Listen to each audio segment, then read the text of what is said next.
So yeah, I mean, I blew him out on all the academics. I finished all my high school requirements in seventh grade, but they wouldn't graduate me. They said I wasn't mature enough to be going on to college, and you know, whatever.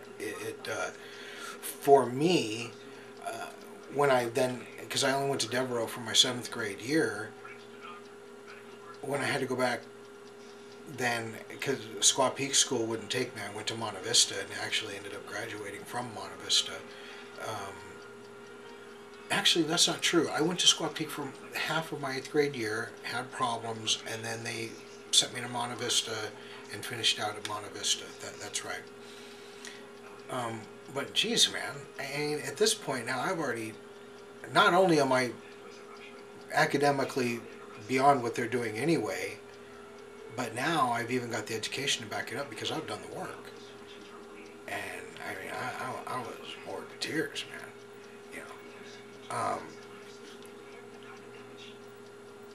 not to mention I was emotionally unstable. I mean, I'd had a lot of turmoil in my life, and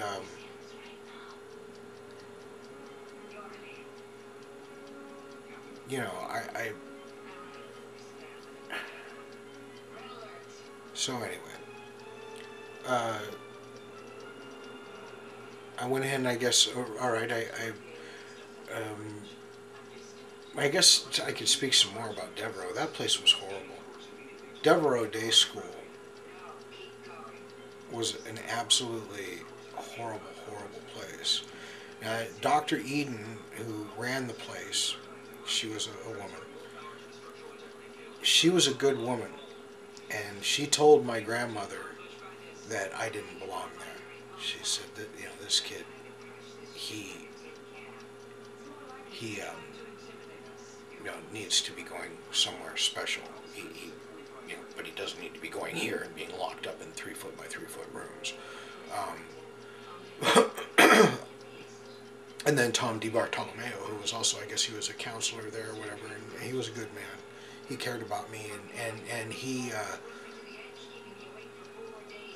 I think to the extent that he could, he understood me and understood my needs, but they weren't being provided for.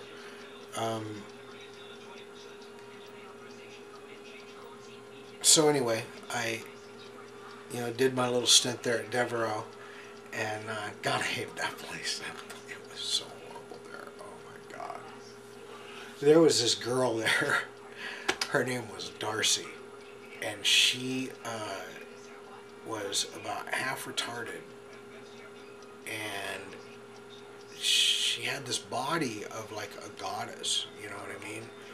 And she would just like start touching herself and stuff in class and doing crazy stuff. It was really, really bizarre.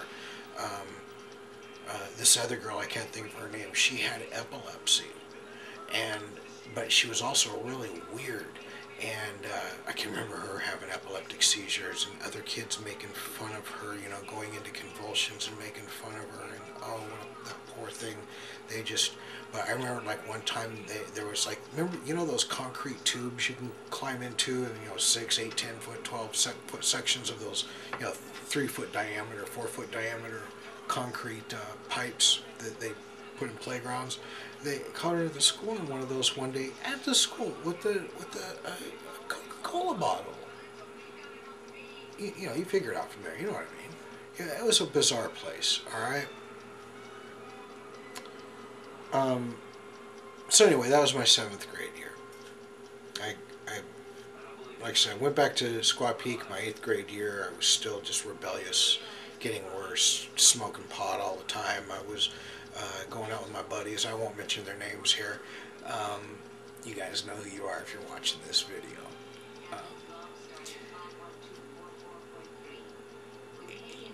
You know, I can remember this one kid that we hung out with. His dad was selling pot and owned a head shop there in Phoenix.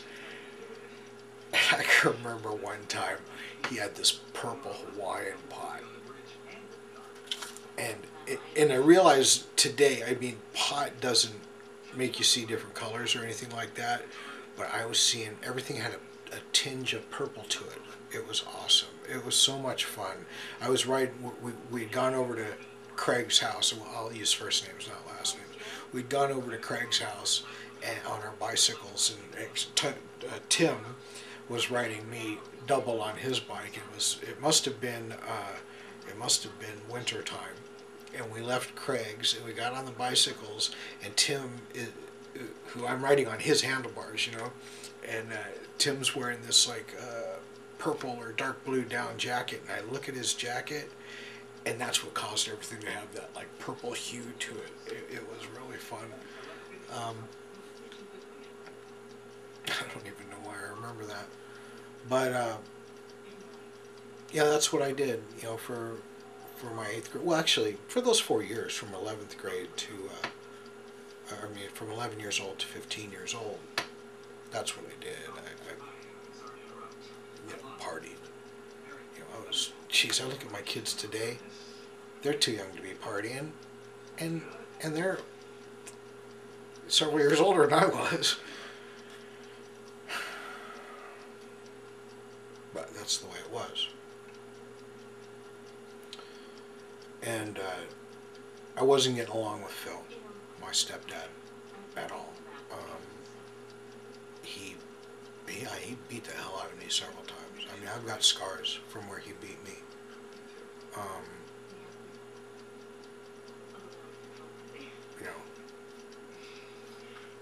My mom stood aside and just let him beat me. I can remember saying, "How can you just stand there and watch him do this to me?" How can you stand there and watch him just beat me until I bleed? I'm your kid.